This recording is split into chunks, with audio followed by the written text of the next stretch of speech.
भूतिया रास्ता। गांव का नाम था बैरागढ़।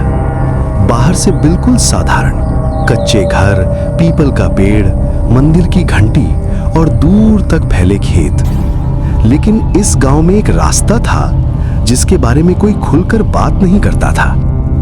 उस रास्ते को लोग कहते थे भूतिया रास्ता। ये रास्ता गांव को शमशान से जोड़ता था।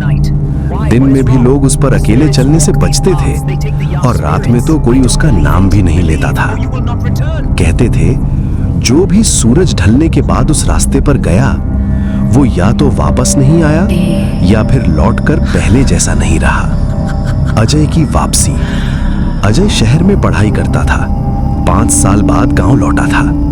उसे इन सब बातों पर कभी विश्वास नहीं रहा। I have to go now. गांव की चौपाल पर बुजुर्गों की बातें सुनकर वो हंस पड़ा।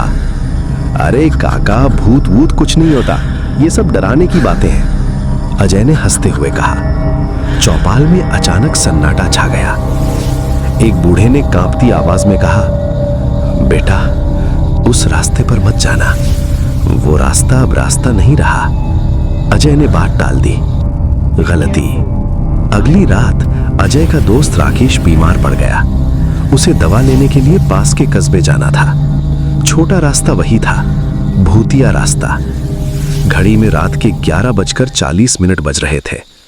अजय ने बाइक स्टार्ट की और बोला, मैं बस 10 मिनट में आ जाऊंगा। पीछे से किसी ने कहा, मत जा अजय। लेकिन तब तक वो निकल चुका था। रास्ते की शुरुआत। जैसे ही अजय उस रास्ते पर पहुंचा, हवा अचानक ठंडी हो गई। चारों तरफ सन्नाटा, न कीड़े की आवाज, न पत्तों की सरसराहट, बस बाइक की आवाज। अचानक धप, कुछ उसके सामने गिरा। अजय रुका। जमीन पर देखा एक पुराना टूटा हुआ कड़ा जिस पर सूखे खून के निशान थे। उसका दिल जोर से धड़कने लगा। पहली आवाज। जैसे ही उसने बाइक आगे बढ़ाई, पीछे से आवाज आई, अजय। वो चौंक गया। पीछे देखा, कोई नहीं। उसने खुद को समझाया, वहम है।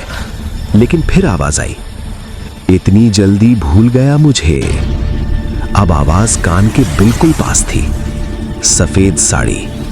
रास्ते के मोड़ पर एक औरत खड़ी थी। सफेद साड़ी, बाल चेहरे पर बिखरे हुए, पैर जमीन से थोड़ा ऊपर।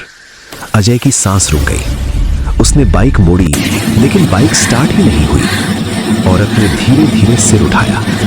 उसका चेहरा जला हुआ, अध जला, और आंखें पूरी काली। वो बोली, तू भी मुझे छोड़कर चला गया था। भागने की कोशिश। अजय भागा। रास्ता लंबा होता जा रहा था। जितना दौड़ता, रास्ता उतना ही खिंचता। पीछे से हंसी की आवाज, इस रास्ते से कोई वापस नहीं जाता। अचानक जमीन से हाथ निकले, उसके पैरों को पकड़ लिया। सच्चाई। अजय गिर पड़ा। उसे याद आया, 5 साल पहले इसी रास्ते पर एक लड़की की एक्सीडेंट में मौत हुई थी। लड़की अनीता। और अनीता की मौत की वजह अजय था। वो डर गया था, भाग गया था, किसी को नहीं बताया। अंत। अनीता उसके सामने खड़ी थी। अब उसका चेहरा बिल्कुल पास था। वो बोली, अब मेरी बारी है। अचानक सब अंधेरा हो गया। सुबह। सुबह गांव वाले उस रास्ते पर पहुंचे। वहां अजय की बाइक पड़ी थी, लेकिन अजय नहीं। पीपल के पेड़ के नीचे एक नई सफेद साड़ी टंगी थी, और रास्ते से गुजरते समय लोगों को आज भी आवाज सुनाई देती है, अगर कोई बुलाए तो पीछे मत देखना।